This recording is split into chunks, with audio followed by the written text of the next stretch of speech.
Assalamualaikum warahmatullahi wabarakatuh. Waalaikumsalam. Salam 9 Partai Kebangkitan Nusantara. Kembali dengan saya di PKN Newsroom. Kali ini saya bersama dengan Ketua Pimpinan Daerah Partai Kebangkitan Nusantara (PKN) Provinsi Jawa Barat. Beliau adalah Bang Lukman Malanuang. Ya, terima kasih. Bang Lukman ini sudah kalau di kalangan ahli-ahli mineral yang sudah cukup populer dan luar biasa lah. Nah, ini kita sekarang memasuki tahun politik. Ya. Waktu dari sekarang hingga pemilu hanya tersisa hanya tinggal 1 tahun, lebih kurang 1 tahun lagi. Ya, benar.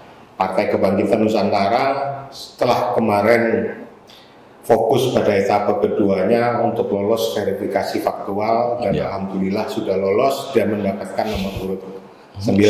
Ya. Nah, kita perlu tahu nih peluang Partai Kebangkitan Nusantara khususnya di provinsi terbesar, terluas di Indonesia, yaitu Jawa Barat. Nah, langsung aja kita tanyakan kepada penguasa Jawa Barat, PKN Jawa Barat, Bang Lukman. Bang, Jawa Barat ini kan dibilang orang ini daerah neraka, dapilnya dapil neraka, tanda kutipnya. Artinya ini dapil atau provinsi yang terluas. Tentu memiliki begitu banyak etnis, begitu banyak suku, walaupun suku mayoritas di sana udah pasti Sunda. Betul. Tapi di dalamnya karena dia begitu luas, begitu banyak suku dan etnis-etnis lainnya, termasuk budayanya, ya kan? Nah, Bang, bagaimana cara Abang, giat Abang, artinya bahwa PKN ini punya peluang juga untuk untuk mendapatkan suara di pemilu 2024. Tentu Abang punya strategi dong. Baik. Nah, Bang Bobi, memang betul bahwa Jawa Barat ini adalah provinsi yang terluas ya dari sisi luas wilayah, juga dari sisi jumlah penduduk. Ya, jumlah penduduk Jawa Barat itu kurang lebih 50 juta. Perkiraan DPT-nya itu adalah 36 juta. 36 juta. Ya kan? Nah, kalau kita total jumlah caleg ya, caleg DPR RI, provinsi dan kabupaten kota itu kurang lebih 1.500 caleg. Kursi DPR RI saja kan 91 kursi. Kemudian DPRD provinsi itu 120 kursi. Ditambah dengan kursi di DPRD kabupaten kota. Artinya 27 kabupaten kota di Jawa Barat. Rata-rata kita kali saja dengan 50 kan. Itu sudah sangat besar. Jadi totalnya tadi saya sebutkan hampir 1.500 lebih caleg yang harus dipersiapkan oleh PKN. Dan itu 30%-nya di masing-masing dapil ya, apakah dapil kabupaten kota, dapil provinsi dan dapil DPR RI, itu 30% adalah caleg representasi perempuan. Ya kan? Nah, memang ini akan menjadi tantangan tersendiri bagi kita, tapi saya sebagai Ketua Pimda merasa sangat tertantang dengan situasi seperti ini, ya, dengan situasi seperti ini. Artinya kita partai baru PKN ini, ya, dengan nomor urut 9 tadi itu harus bisa memilih isu-isu strategis yang memang menjadi solusi bagi masyarakat, gitu kan? Ya, salah satunya adalah masalah pelayanan publik umpamanya. Nah, sekarang kalau pelayanan publik kita sudah harus bergeser dari era analog ya ke era digital, ya kan? Nah, di Jawa Barat ini secara keseluruhan itu ada yang akses internetnya mudah. Namun blind spotnya masih banyak gitu. Apalagi di daerah-daerah pegunungan ya. Daerah-daerah pegunungan Jangankan pegunungan, di Bogor saja kita bergeser ke Lumiliang, Jasinga itu aja sudah susah. Banyak blank spot kan. Nah, makanya PKN ini menawarkan Jabar harus menjadi provinsi digital. Iya kan? Sedigital apa, Pak? Nah, untuk menjadi digital itu kan banyak persyaratan-persyaratan yang harus dipenuhi. Nah, sekarang Jabar digital harus dipimpin oleh seorang gubernur yang punya digital leadership, ya kan? Ya kan, harus dipimpin oleh seorang bupati wali kota yang punya digital leadership. Tapi apa punya pemikiran digital. Jawa Barat, pemimpin Jawa Barat sekarang kurang digital. Kalau Pak Ridwan Kamil sudah mulai mengampanyekan soal digitalisasi Jabar, tapi untuk kabupaten kota, para gubernur ini, para bupati wali kota itu masih sedikit yang punya digital leadership. Ya kan, beda loh seorang pemimpin yang punya digital leadership dengan yang analog, ya gitu kan. Nah, maka persyaratan untuk menjadi provinsi digital pertama tadi itu harus dipimpin oleh seorang gubernur yang punya talenta digital, ya digital leadership-nya punya, bupati wali kotanya demikian juga. Nah, yang lebih penting lagi adalah harus dipersiapkan infrastruktur digital untuk menghilangkan blank spot tadi kan. Infrastruktur digital ditopang dengan SDM digital, ya. Kemudian ditopang lagi oleh talenta digital, anak-anak muda yang punya talenta digital. Ini yang harus di-endorse ya. Ya, digital leadership, infrastruktur digital, SDM digital, talenta digital. Ini harus didorong gitu kan. Untuk bisa menjadi provinsi digital seperti saya sampaikan tadi itu. Nah, kalau kita masuk ke digital, maka nanti kita harapkan ya potensi-potensi sumber daya alam, potensi ekonomi itu bisa bergairah, ya kan, bisa bangkit dengan era digitalisasi itu gitu loh. Itu kira-kira Bang Bobi. Nah, soal kita tawarkan. Itu oke, Bang. Soal digitalisasi tadi ya pasti pertama itu harus siapkan infrastrukturnya dulu. Ya, infrastruktur. Nah, soal infrastruktur ini sama infrastruktur SDM. Kalau SDM saya rasa untuk Jawa Barat itu sudah sangat banyak lah SDM yang menguasai digital, ya dunia digital Jawa Barat. Nah, soal tadi infrastruktur digital, tentu kita bicara tentang pembangunan nih, Bang. Ya kan, pembangunan. Nah, selama Abang berkeliling di Jawa Barat, seluruh Jawa Barat, seperti apa sih pembangunannya? Ya, jadi Jawa Barat ini itu adalah provinsi yang sangat kaya dengan sumber daya alam, ya kan? Bahkan daerah-daerah Pantura itu adalah daerah lumbung pangan, kan? Ya kan? Namun saat ini yang menjadi tantangan kita, lumbung pangan di Jawa Barat itu dikonversi menjadi perumahan, dikonversi menjadi industri, dikonversi menjadi perhotelan, dikonversi menjadi perumahan, dan pasti nanti akan menggerus posisi Jawa Barat sebagai lumbung pangan nasional gitu loh. Nah, ini menjadi tantangan kita. Besar itu konversinya terjadi, besar. Jadi sawah yang produktif berubah menjadi perumahan elit, ya kan, menjadi pabrik, industrialisasi dan sebagainya. Nah, seharusnya industrialisasi kemudian pabrik-pabrik itu harus ditempatkan di daerah-daerah yang lahannya lahan kritis, yang bukan subur gitu loh, ya kan.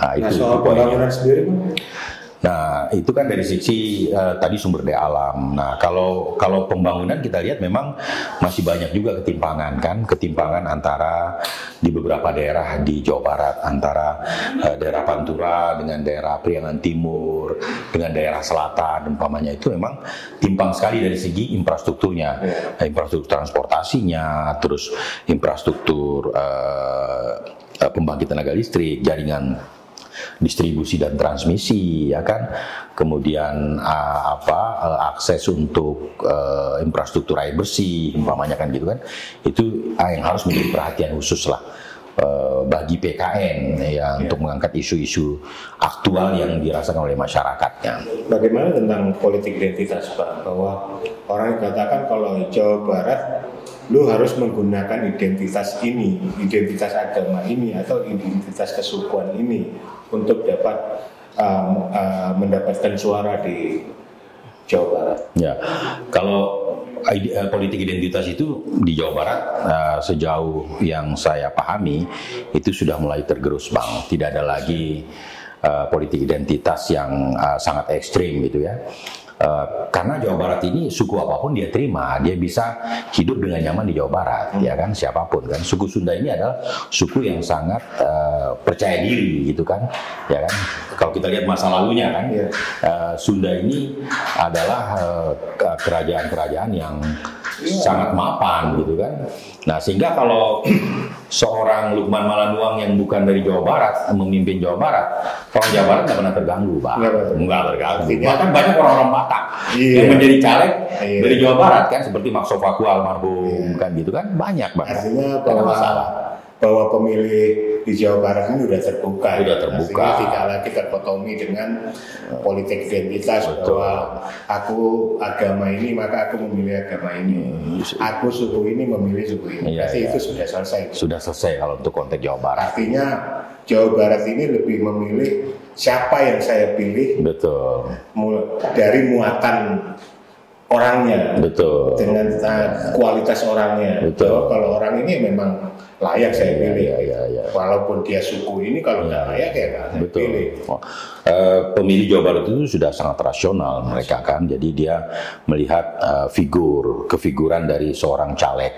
Apabila dia seorang yang punya kualitas, ya mereka tidak memandang kamu dari suku apa, dari agama apa, ya pasti mereka akan pilih kan. Sudah terlalu banyak contoh. Ya. Kriteria caleg lah Bang, untuk dari PKN ini untuk yang mau mencalekkan dirinya menjadi caleg di PKN Jawa Barat, kriterianya seperti apa? Ya, kalau kriteria umum kan sudah ada di undang-undang ya, tapi kita di Jawa Barat itu kita harapkan caleg yang pemikirannya terbuka, ya kan. Seperti tadi itu dia paham soal era digital, kita melek digital, dia punya talenta digital gitu kan. Nah, terus kemudian dia mampu berkomunikasi dengan baik dengan seluruh pihak ya, mampu berkolaborasi dengan baik dengan seluruh pihak, membumi gitu. Itu paling penting kan. Ya, kalau caleg ini kan kemampuan dia berkomunikasi, kemampuan dia berkolaborasi, ya, kemampuan dia menyusulkan diri dengan perkembangan ilmu pengetahuan, itu yang paling penting gitu kan. Itu yang kita sasar. Dan nanti kita harapkan caleg-caleg kita ini banyak dari generasi milenial gitu kan, terutama caleg perempuan gitu loh, dari generasi milenial kan. Partai politik tentu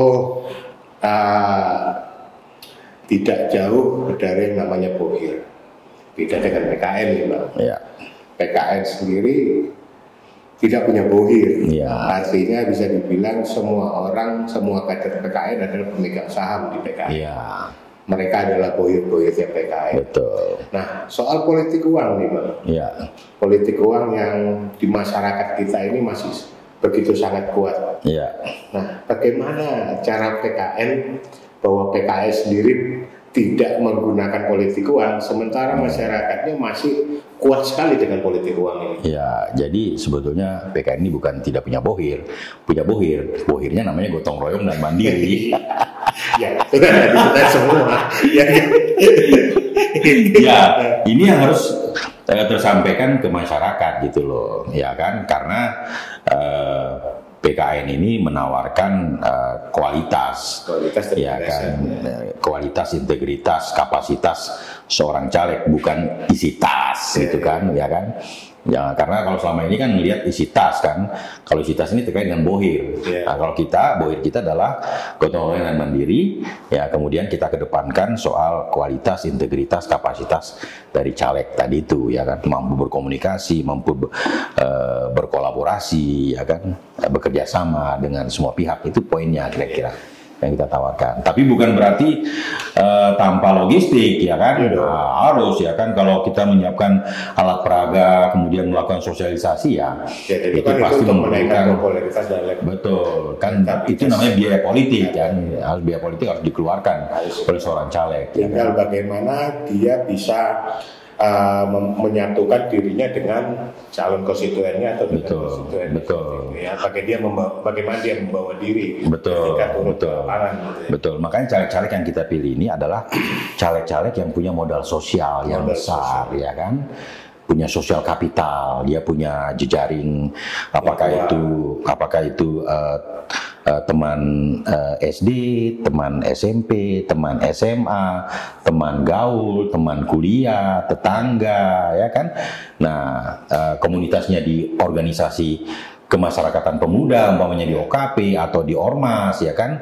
Mungkin dia seorang kader dari NU, Muhammadiyah, mungkin dari KAHMI, HMI dan sebagainya itu, atau kelompok Cipayung umpamanya. Kan ini orang-orang aktivis yang punya modal sosial kan, modal sosial yang besar. Semakin tinggi modal sosial atau sosial kapital yang dimiliki oleh seorang caleg, maka kos politik yang akan dia keluarkan itu semakin efisien, makin sedikit kan gitu kan.